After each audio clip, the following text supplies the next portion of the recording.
मेरे प्रिय दर्शकों नमस्कार। दर्शकों ऋषि ज्योतिष में आपका स्वागत है। ऋषि ज्योतिष समय समय पर आपका मार्गदर्शन करता रहा है। सबसे पहले तो मैं आपको धन्यवाद देना चाहता हूं कि आप मेरे वीडियो बड़ी उत्सुकता से देख रहे हैं। आशा करता हूं आगे भी देखते रहेंगे। दर्शकों जैसे कि आपको पता है मैं तो आपके द्वारा दी हुई कुंडली का विश्लेषण करता हूं। आप लोगों की कुंडलियां आती हैं, आपकी क्या प्रॉब्लम है, एक दो प्रॉब्लम का विश्लेषण करता हूं ताकि बाकी का भी मार्गदर्शन उससे हो सके। उसके लिए जरूरत है मेरे चैनल पर बने रहने की। आप चैनल पर बने रहिए, आप बताइए, व्हाट्सएप कीजिए, आपकी प्रॉब्लम, जन्म की डिटेल या कमेंट्स बॉक्स में लिख दिए क्या प्रॉब्लम है। मैं अवश्य ही शीघ्र ही वीडियो बनाकर आपका मार्गदर्शन करूंगा। दर्शकों संपूर्ण कुंडली का विश्लेषण नहीं हो सकता है तो वह ज्यादा टाइम लेता है, उसके लिए पत्रिका लिखी जाती है। आज हम बात करेंगे एक पुरुष जाति की कुंडली में जिसमें कि शापित योग है। बहुत अच्छे योग है। लगन से भी उसका राजयोग है, चंद्रमा लगन से भी राजयोग है, उसका सूर्य भी बड़ा अच्छे स्थान पर है, लेकिन थोड़ा सा लग्नेश द्वादश भाव में राहु के साथ होने से शापित योग बन गया। सहवास सुख में कमी की वाली बात आती है और रोग के भाव का स्वामी चंद्रमा सप्तम भाव में आ गया तो जीवन साथी और स्वयं को भी एक रोग निकलता है तो दूसरा रोग तैयार हो जाता है। दूसरा कालसर्प योग भी है। उनका उपाय है, जातक उपाय भी बताएंगे। अब देखिए जातक की कुंडली क्या कहती है। सबसे पहले ये कुंडली का खाका है। मैं हमेशा बताता हूं जो नए दर्शक जुड़े, ये लगन लगने से, लगन लगने स्वयं का प्रतिनिधि होता है। द्वितीय भाव धन का भाव है, तृतीय भाव पराक्रम का भाव है, चतुर्थ भाव घरेलू सुख, माता भूमि मकान का भाव है, पंचम भाव बुद्धि शिक्षा विवेक का भाव है, छठा भाव रोग शत्रु का भाव है, सप्तम भाव जीवन साथी और दैनिक अवसार का, अष्टम भाव आयु का भाव है, कष्ट का भाव है, नवम भाव त्रिकोण है, यह धन का भाव है और भाग्य का भाव है। दसम भाव सब व्यवसाय में सफलता और पिता के सुख का भाव है। एकादश भाव इच्छा पूर्ति का भाव है, सभी प्रकार के सुखों का भाव है और बड़े भाई का भाव है और आमदनी का भाव है। द्वादश भाव सहवास सुख का भाव है, खर्च का भाव है, दंड का भाव है और विदेश का भी भाव है। तो यह आमतौर पर इसलिए बताते हैं मोटे तौर पर ताकि सभी जगतों को ये मालूम हो जाने के बाद कुंडली समझने में आसानी हो जाती है। आज का विषय है आपका लगन कोई भी हो, अगर द्वादश भाव में है तो वैसे ही पितृदोष आ जाता है और उसके साथ में राहु हो तो वह शापित कुंडली हो जाती है। शापित क्यों बनता है?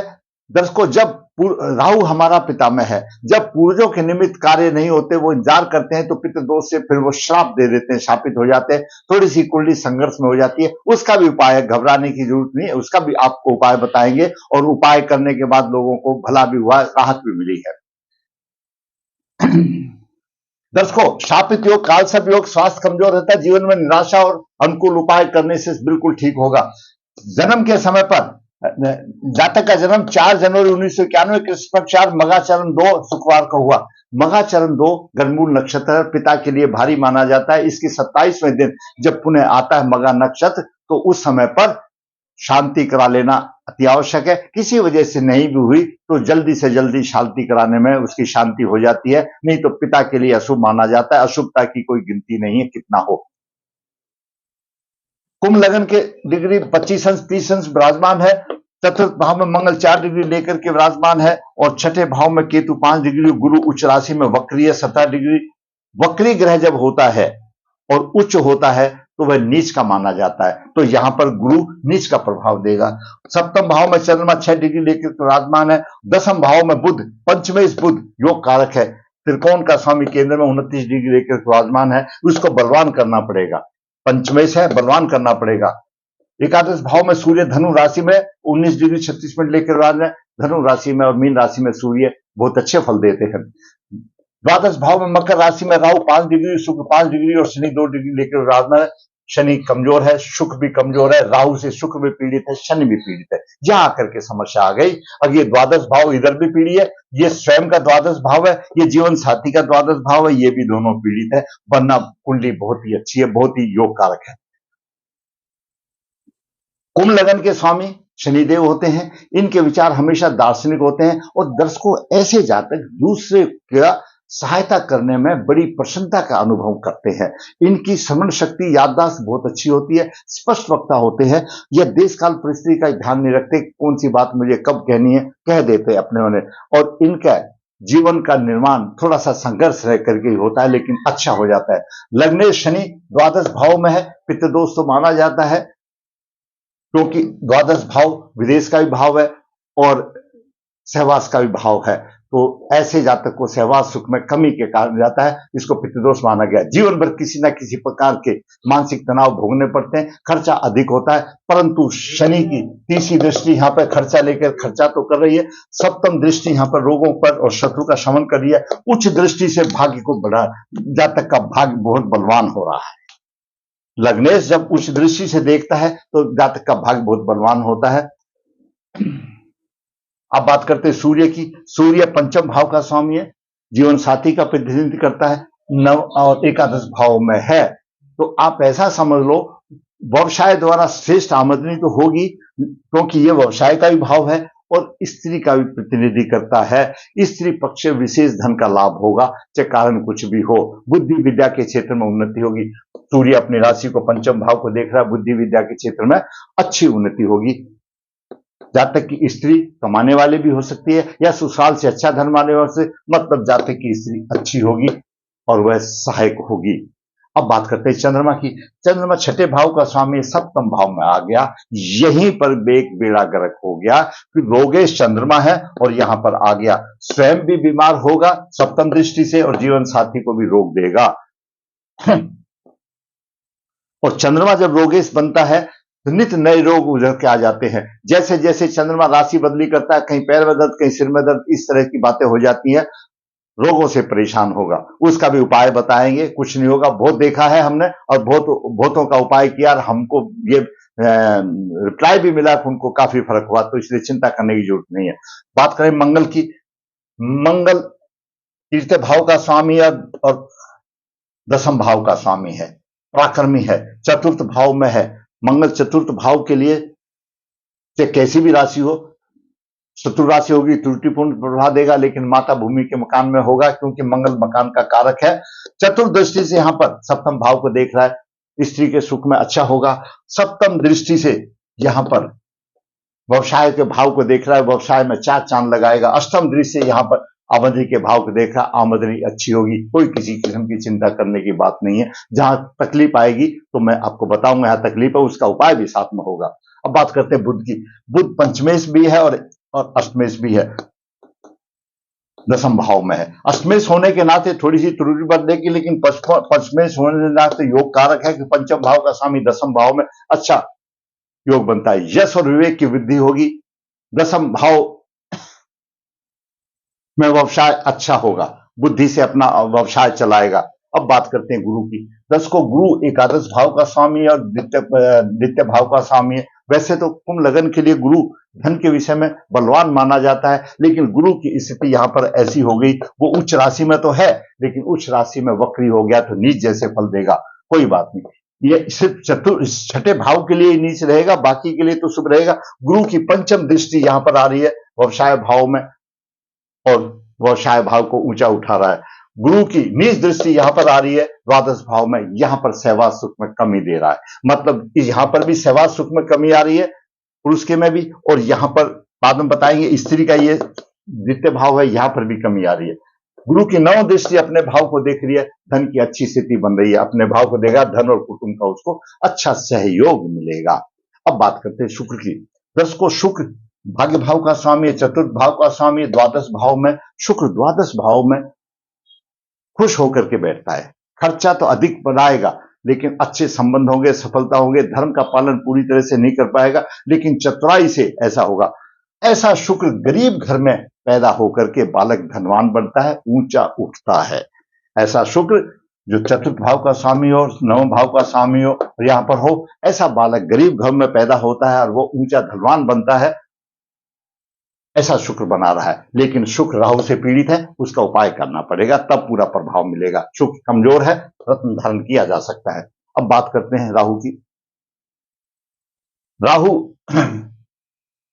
द्वादश भाव में है, खर्च का भाव, खर्च में कठिनाई होगी और द्वादश भाव में सुख की कमी होगी। सप्तम दृष्टि से शत्रुओं का दमन करेगा और नवम दृष्टि से यहां पर अपने कन्या राशि को देख रहा है, आयु अच्छी होगी।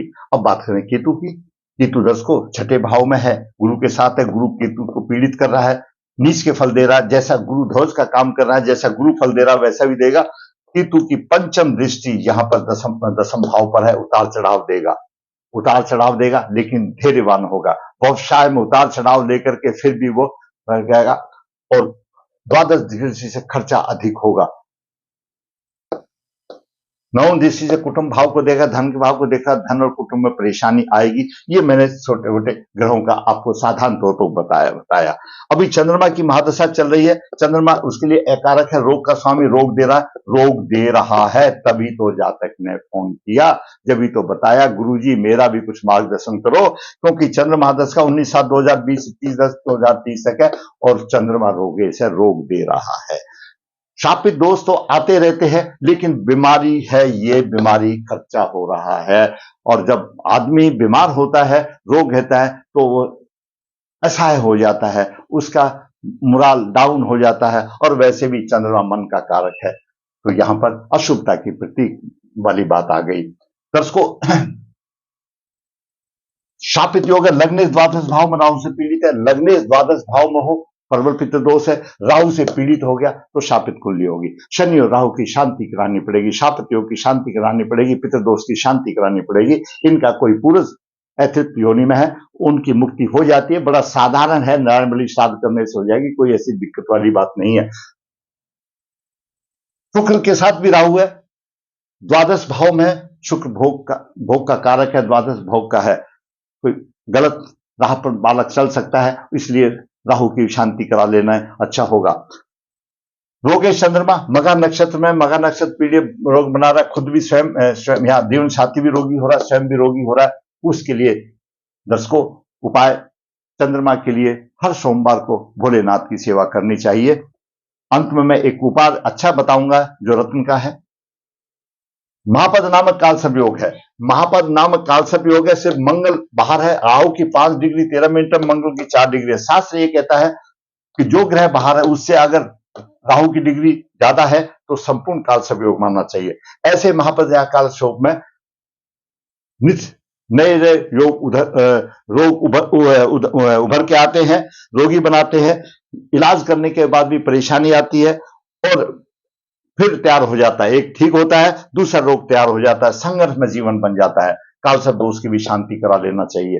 कालसर्प दोष की शांति करानी चाहिए, पितृ दोष की शांति कराना चाहिए। चंद्रमा लगन से भी दसम भाव में मंगल है, चंद्रमा लगन से दसम भाव में मंगल है। व्यवसाय में सोचने की जरूरत नहीं, यहां पर भी बुध बैठा हुआ, व्यवसाय में सोचने की जरूरत नहीं। लेकिन मिलेगा किसको? यहां तो शनि द्वादश भाव में पीड़ित हो गया, शनि को संभालना पड़ेगा। ये योग है, लेने के लिए शनि को भाग्य परवल बना रहा है। दर्शकों, ऐसा जातक गले में लग्नेश का रत्न धारण करे। नवम भाव का स्वामी शुक्र है, शुक्र का रत्न धारण करे। पंचम भाव का स्वामी गले में धारण करे, उसके तीनों भाग वृद्धि लाकट हो जाएगा, बीमारी से भी बचेगा, भाग भी अच्छा रहेगा। और जितना भी योग फल जो मिल रहा है, धन की हानि हो रही है, वो सारी बच जाएगी। इतना सरल उपाय है, लेकिन पहले पितृदोष निवारण करना पड़ेगा, ताकि उसका जो जीवन में निराशा भरी है, पितृदोष से आशा की किरण लाएगा और सब ठीक हो जाएगा। दर्शकों, मैंने आज आपको एक पुरुष की कुंडली में, जो कि बेचारा परेशान हो रहा है और उसको ये दिक्कत आ रही है, उसका उपाय आपको करके मैंने आप कुंडली का विश्लेषण करके आपका मार्गदर्शन किया। अगर आप समझते हो ये मार्गदर्शन किसी दूसरे का मार्गदर्शन कर सकता है, तो मैं ये कहूंगा कि आप मेरा वीडियो लाइक करें, शेयर करें, और जिसने मेरा चैनल सब्सक्राइब नहीं किया, सब्सक्राइब करें, ताकि मेरा मनोबल भी ऊंचा। इसी प्रकार मैं वास्तविक कुंडलियां बना करके आपका मार्गदर्शन करता रहूं। जैसा कि मैं हमेशा बताता हूं, ऋषि ज्योतिष नर्मदा जी के तट के नजदीक यहाँ पर कालसर्प दोष पितृदोष की पूजा की जाती है।